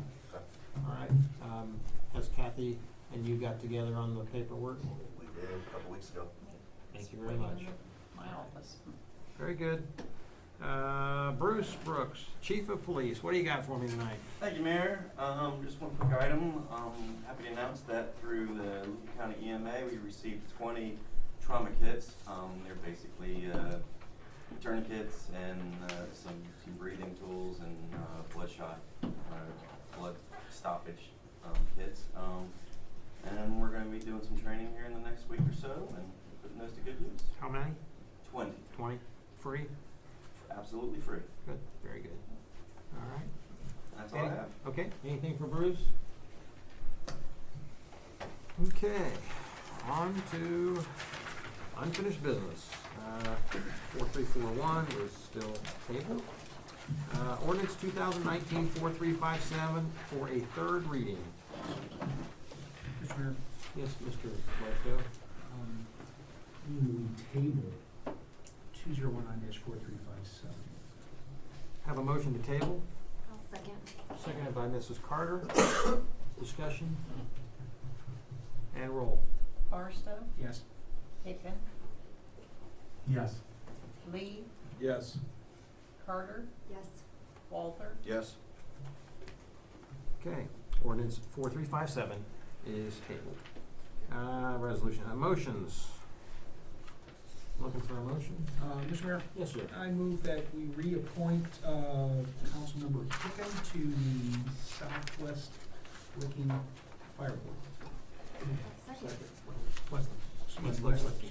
Well, I'm sorry, yes, too much talking about school districts. Excuse me, the West Licking Fire Board. I have a motion, seconded by, I think it was Mrs. Carter. Discussion? And roll, please. Hicken, Yes. Lee, Yes. Carter, Yes. Walter, Yes. and Barstow. Yes. Motion passes. Thank you, Thank sir, you. for your Everybody. service. Okay. New business, resolution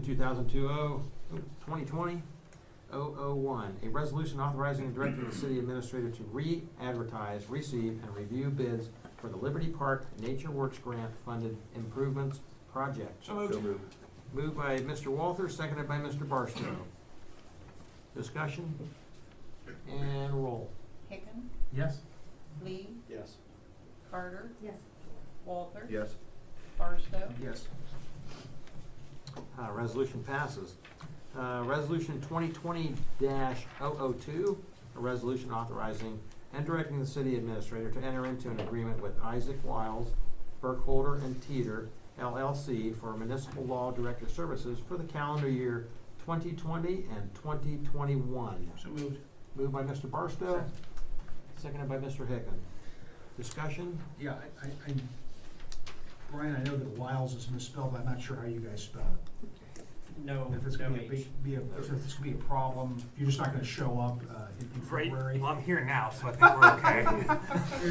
But there is no H in There is no a H. good Jim Wiles' name. It's, Okay, I didn't think so. Okay, for the record, sorry. I didn't type the caption, so if anybody It's in my all firm's good. looking, I know how to spell our All right. names.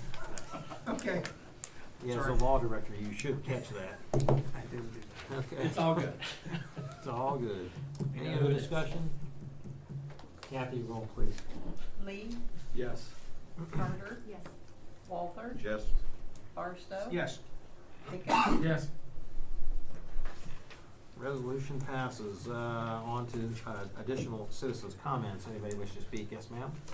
Name and address. Again, you have 3 minutes to Sure. discuss anything that we have discussed tonight. Jerica Zuckerman, 6368 Summit Road, Southwest. Firstly, as I mentioned before, this came to my attention personally yesterday at our meeting. So this was something new to me. It came in the form of, we have to find another solution, because of the fee increase. It didn't fit our model. It wasn't storming and, and again, I appreciate the need for the budget, and everything else. Last year, you're right, we didn't use the fields. The fee had already increased a bit, and we couldn't afford it as a league. Our fees didn't incorporate the usage. I believe softball may have used the fields for a tournament or something. I'm not sure. But baseball, it just wasn't in the budget. We charge $125 per player. You give out, the uniforms and the trophies, and it includes a long season, and it just wasn't there. So this wasn't really in the place of like attack or anything. I don't know how much Kyle's talked to you, but I think in the sense Kyle just understood the fees are increasing, so we need to look for other field space. So we've been in touch with Gehanna and Reynoldsburg specifically to utilize field space, maybe, work with them because we can no longer afford to stay within Pataskala, which of course isn't our goal. And I can, being, on the league, I've seen the cost of baseball. I can appreciate the cost of the material, everything else. So I don't think that what we're asking for is, we want free usage, or we just, but, when we're looking at like the refundable deposit, it's one thing, maybe the facility improvement fee for, I think the language that had been mentioned, we kind of perceive the schools. We teach the kids up until the school age, where they can transition into the school ball and stuff like that. You know, so Southwest Licking Baseball, you know, Licking Heights, we're affiliated. We are local, yes, we have kids come from Reynoldsburg because we've worked so hard to provide a program that offers that. You know, we went to Reynoldsburg, it was a very unfair tournament, beat almost every game, and we had so many kids from Reynoldsburg kind of sign up. But that just boosts the program here in Pataskala, the recognition, you know, the field usage. I mean, so I think that if we could sit down, even in the consideration of what we might be able to do for those, I didn't want you to feel attacked. This was, I found out last night, and I said, I'm gonna clear my schedule, and I will be here and see what we can do for the kids, so. We definitely want to. Hold on. This is not a back and forth. We're not gonna get back and forth. You should Okay. Just make your point. Yeah. That's it. So, I appreciate it, thank you. Okay, thank you. Any other citizens' comments tonight? Yes, sir. Name and address, please, sir. Brian Dispinit, 165 Vine Street. Okay. I just want to thank you guys for helping with the water issue over there. I just want to say thank you. I think all the guys that were working that weekend, it's a nightmare for us, but knowing you guys talked about it tonight, knowing you had a plan, thank you. You're welcome. Thank you, sir. All right, anybody else wish to speak tonight? Yes, sir. Name and address, and you have 3 minutes, sir. All right, yes, Trent Thorson, 3614 Headleys Mill Road, Pataskala. Regarding the Vine Street thing, I also want to thank the city for pumping. I wasn't aware, I was aware on Friday, I was there a good chunk of the day and saw them, but I wasn't aware they were there Saturday, so, yeah, every little bit helps there. There's a lot of water moving around there, and we're trying to mitigate the situation, so I just wanted to thank you also. Thank you. Thanks, Trent. Anybody else wish to speak? All right, Mr. President, what do you got for me? Mr. Mayor, I move that we go into executive session pursuant to Revised Code Section 121.22G1 to consider the employment of a public employee. Invited into this executive session will be Brian Zetz, Director of Law. Got a motion? Second. Seconded by Mr. Walther. Discussion and roll. Carter? Yes. Walter? Yes? Barstow? Yes. Hicken? Yeah. Lee? Yes. Okay, we're going into an executive session upstairs at 8:17.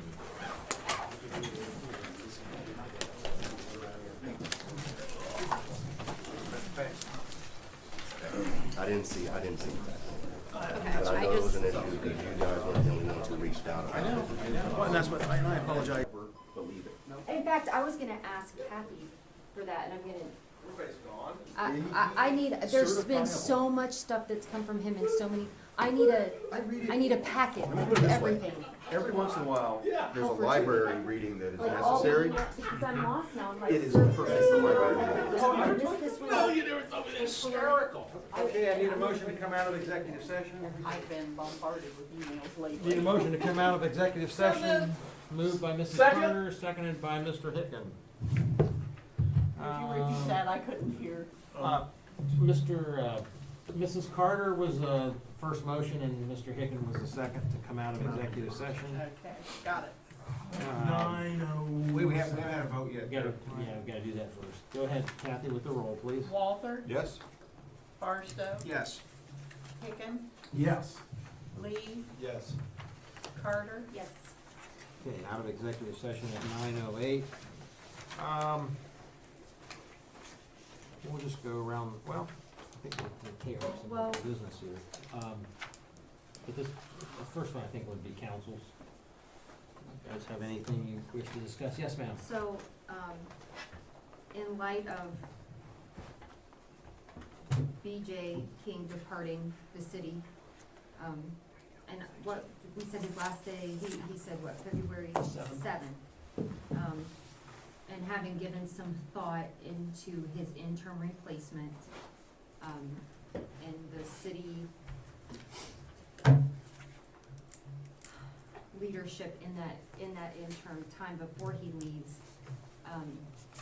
My thought process has been, while Mr. Nicholson probably has, the most institutional knowledge, he's been here for a while, my personal feelings is that there should be a separation between our finance director and our city administrator. There's a checks and balances between those two roles that I feel is necessary to keep, so I don't think one person, the same as I would say I wouldn't want BJ to fill in as the finance director on the other side of that.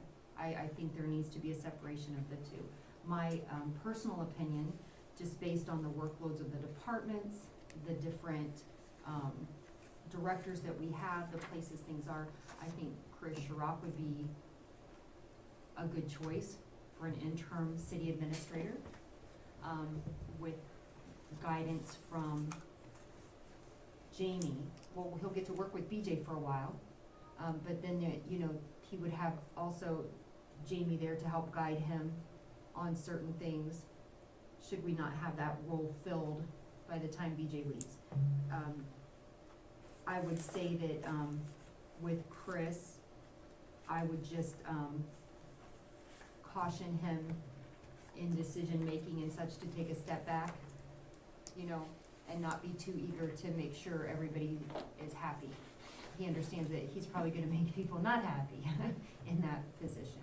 But that's my thoughts on that role, and I think it's really important we get that filled. Are you making a motion?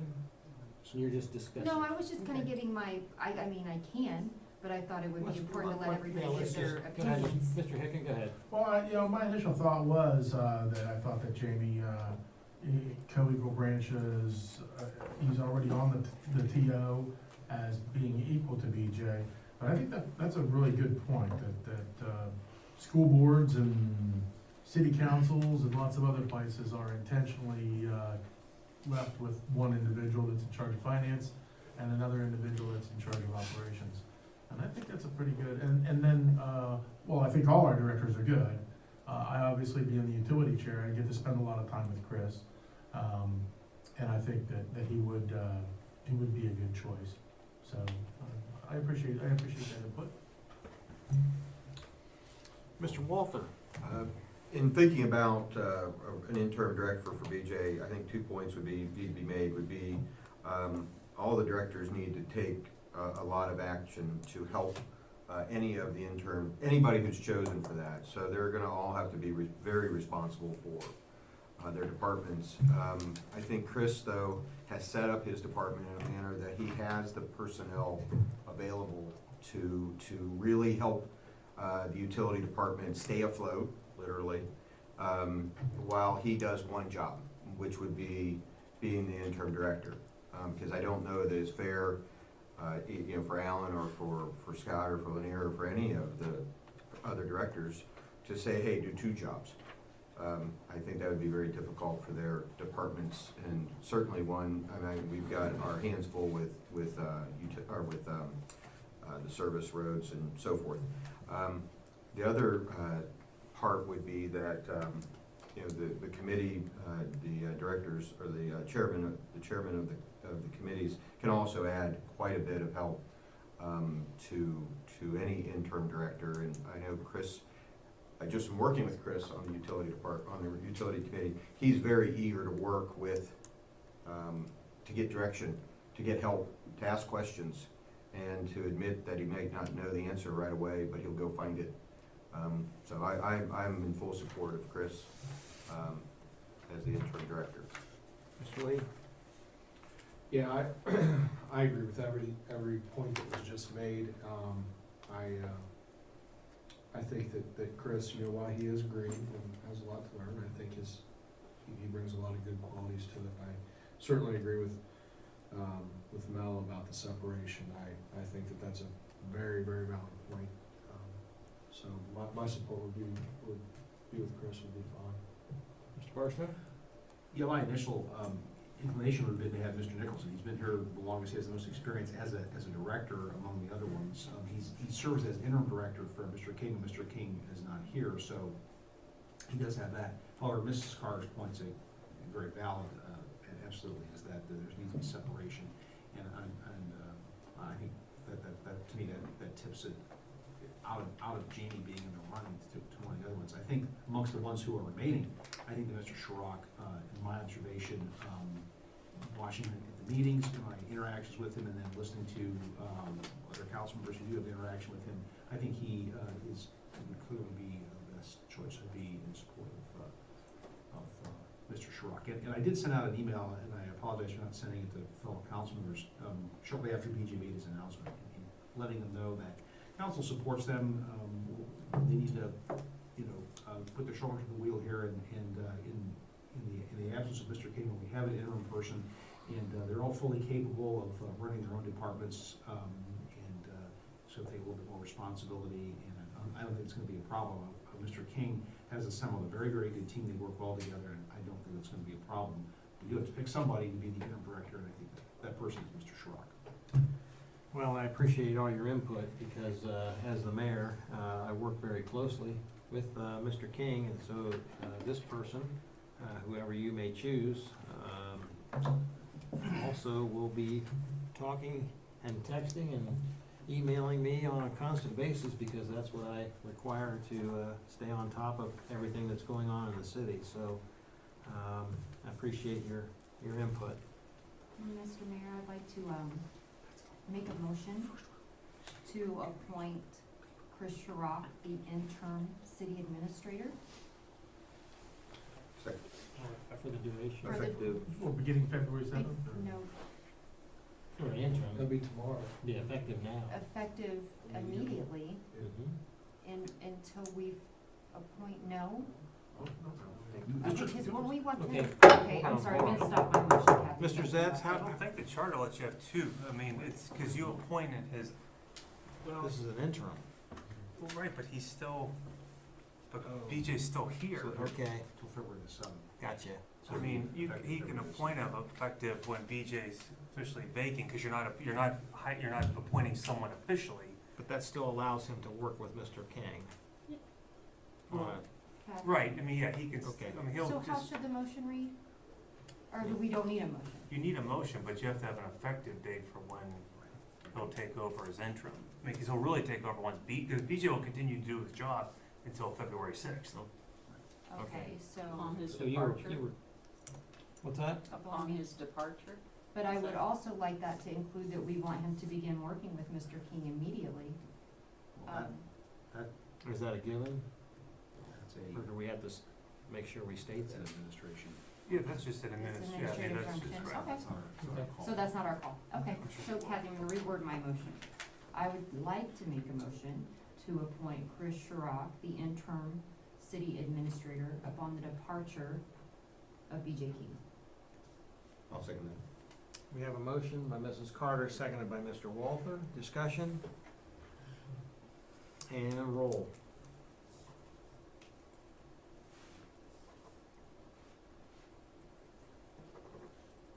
Barstow, Yes.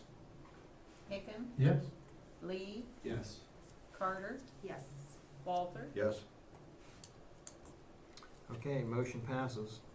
And I have a little bit of business. I think we need to go ahead and establish an ad hoc committee to search for the new administrator. Does that have to come in motion form, or can I just? No, I think if it's you, because I think you established the ad hoc committee, so that's your, All right. you can't make a motion, so it's you. Okay, well, in that case, I would like to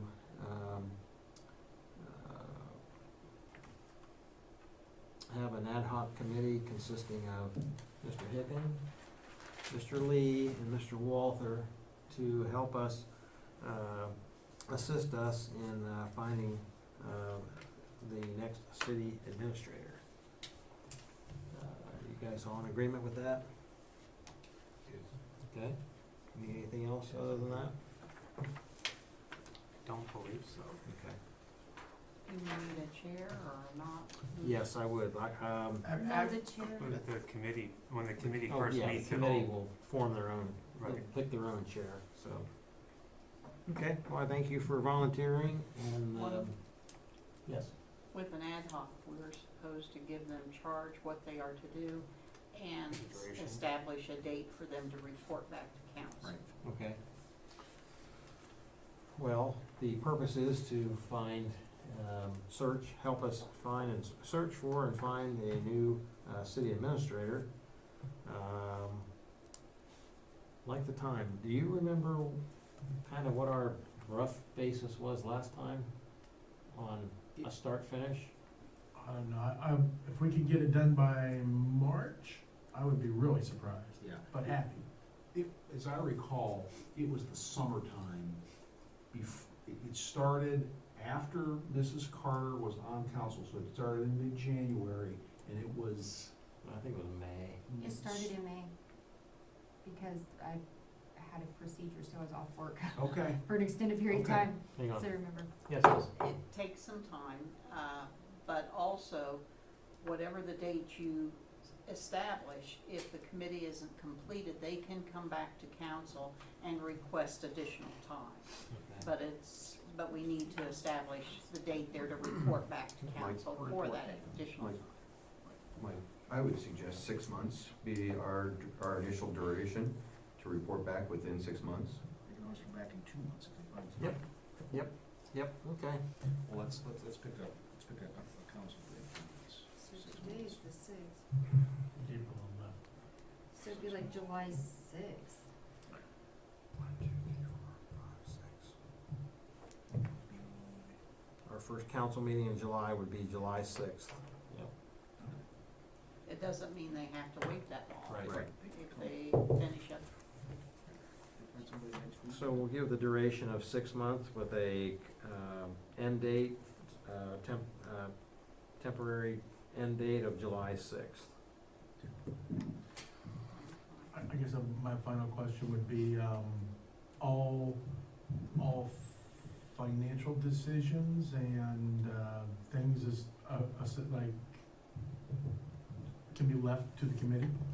Like, I guess what I'm thinking of is, what would they have to come back to council for money-wise? Last time we did this, there were 2 individuals that possibly were going to have to be flown in from Colorado. Does the committee have the ability to set that up? Or would you like to have all those decisions come back to council? I think all the decisions come back to council. And that hampers the committee, but is, definitely lets council have all their input, and it helps council, you know. What if you did it up to, like, amount, like, what if it needs to be determined quickly? Well, and what if we waited to see if that's an issue? That it has Yeah. to be approached? I think initially you would set up an amount of money in an appropriation and go from there. Then if they needed more funds, they could always come back and it could be revised again. And trust me, no matter which path the committee chooses to take, there will be costs involved. Sure. There's advertising costs, there's printing costs, there's, like I said, possibly interview costs, or who knows what other ones So might what, be, you so. don't have to come to council for anything under $10,000? That sounds fair. Yeah, So you can that's, start, you could, Keep it at that cap. Not that we're gonna, not that that would be good to say. Maybe council can direct Jamie to prepare the legislation to establish a fund for that. Or an appropriation.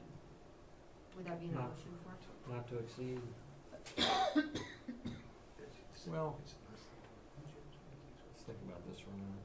We want council involved. Council could be involved when they vote on the legislation. Yeah. Let's. I'm down with that. Yeah, we can do that through an appropriation, and I'll get Jamie and BJ to put that and bring it to council next meeting. I think we can do it, through resolution. I don't think we need to have an ordinance, obviously, just do it through resolution. Not to exceed after they Whatever, get together and figure it out and bring it to us, and if we need to amend it, we can amend it. We don't have to let it sit, it's a resolution, we can amend it and tinker with it. just because I know some ideas came up, that, we may wanna explore how we search for this person, so we may need some Right. funds, so. did you have anything to add? Not this time. I was gonna suggest that the committee meet and then come back with a recommendation to council on what we should, the path we wanna take. And then we would have an idea what the budget would be, and I think that's really our first meeting to have, and kind of come back with a plan. That's, fine. And It's fine with me. We can do my resolution by appropriation. We don't need, just get it done. We can council. And I just want to remind the committee, you are an official subcommittee of council, so the open meetings and public records and all those things apply to you. Thank you. So 2 or 3 of you don't meet to discuss it over burgers one night. As well as, Mr. Zetz, as well as an organizational meeting for this body. Correct. Keep it on the up and up. Absolutely.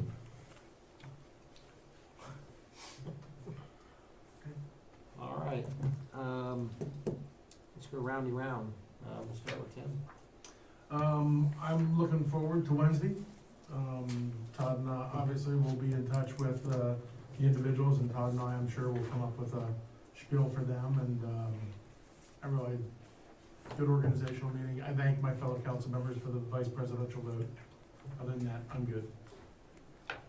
Mrs. Carter? Just a couple things, Kathy, and I would request that, I mean, I definitely need this, other council members may want the same thing, but, in regards to all of the communications from Mr. Helfrich on different topics, I've tried and failed to keep it sorted in my email. Is there any way you could prepare me just like a packet of the emails and just by order of date? You don't have to sort them in any order. From what date to what date would you like? That's a better question. It really kicked up about, I mean, I would say maybe, let's do for the year of 2019. Let's start with January 2019, because of some other things that went on. But that would be helpful for me, because then I can sort it out into some different. You might wanna continue into January of this year, because there's been quite a few over the There weekend. have, and that from then up to current for me, if you could, that would be very helpful. Because I know a lot of it has to do with street committee stuff, so that would be great. I'll just put it out there now for you, Todd, I would love to remain in the roles I'm in right now, as far as committees are concerned. I'd be very pleased to stay in those roles. The only thing else I have is, and it's more on a personal note, I just wanna thank the city, and they sent some beautiful flowers. My father-in-law passed away on December 28th, so it left the month of December for me,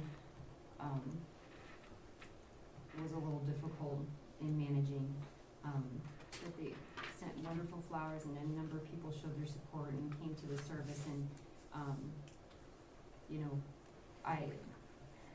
Joe Carter was, to me, my kids and I dubbed him Papa Joe, because he moved in next door to us, like literally in my condo next door, and that's how I ended up meeting my now husband, by this cranky old man next door who used to, I would be out with my grill, and he'd open his front door and tell me to put this hot dog on your grill for me, and I'd say, well, give me the whole pack, I got a lot of kids. You know, and so we started this relationship of, you know, my boys shoveling his driveway and whatnot, and then, obviously I met his son, and so,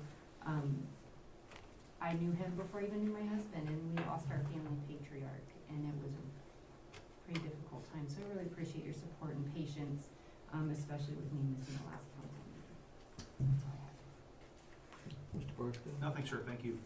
Mr. Zetz? Actually, I'd like to just take a moment to thank council, on behalf of myself, the folks who work at my firm, Kelly, David, Jeff, Andy, for renewing our contract for the upcoming for the next 2 years. We do really enjoy working with everybody, and look forward to 2020 and 2021. Thank you. Mr. Walther? 2 things. One, I wanted to, wish everybody a great new year. 2019 was a tough year, I think, for a lot of reasons, and the support of everybody on council and everybody within the administration. I do think this is a good team, and it's going to get better with a new administrator. I think that it's got plenty of positive movement. The other thing I wanted to say was if the, I'm gonna put out there, Tim and Todd, you know, I would like to, if you guys see it to be fit, I would like to be liaison for the park board. I think the park board has a lot of work to do, and I'm hopeful that, it can get, it's got a huge hill to climb, mountain to traverse this year, with the pool, with, obviously fees, with, you know, the potential for, if the income tax doesn't pass, you know, it's gonna be, there's gonna be a lot of stress on its finances, and I'd like to help out the park board as much as possible. So, I'd like to take that into consideration. Okay, thanks. I just wanna make a quick note on the, Kathy, have we had confirmation about the income tax verbiage? Not yet. The deadline for that, I received from the Board of Elections will be January 20th. Just FYI, no issue in the county has been approved yet. They are, if you look on the website, the BOE website, they're all listed as pending because our BOE has not heard back from the Secretary of State's office. So this is not panic time, they just, nobody's heard, Right. so. Well, and I'm moving forward, I'm meeting with, Target Business Services tomorrow. Those are the folks that helped me when I ran for, council and for the mayor. Just to start putting some bullet points together. We're anticipating doing a mailing, working with Kathy to get us a list from Licking County Board of Elections to possibly do a, what's the matter? I'll talk to you later. Okay. Well, to make a long story short, I'm working with the police department so we can be ready when the Licking County Board of Elections says we're okay to move forward. We'll have a plan in place because obviously we're gonna have a short window. If, January 20th, they give us we're not gonna move forward until we can obviously move forward, but we are going to prepare and be ready, so we'll have a very short window, if March 17th is the primary, so just wanted to let you know I'm working on it. Mr. Lee? Looking forward to Wednesday night. It was a great night team. Got a good team here, and I'm just ready to keep get to work on this committee, and we'll talk after the meeting and try and get something set up and just get to work on it. So I got my list here for you for committees. I'll hand it to you. If you don't like it, you put me where you need me. So motion to adjourn. Second. Got a motion to adjourn from Mr. Lee, seconded by Mr. Barstow. Discussion? And roll. Barstow, Yes. Hicken, Yes. Lee, Yes. Carter, Walter. Yes. Meeting adjourned.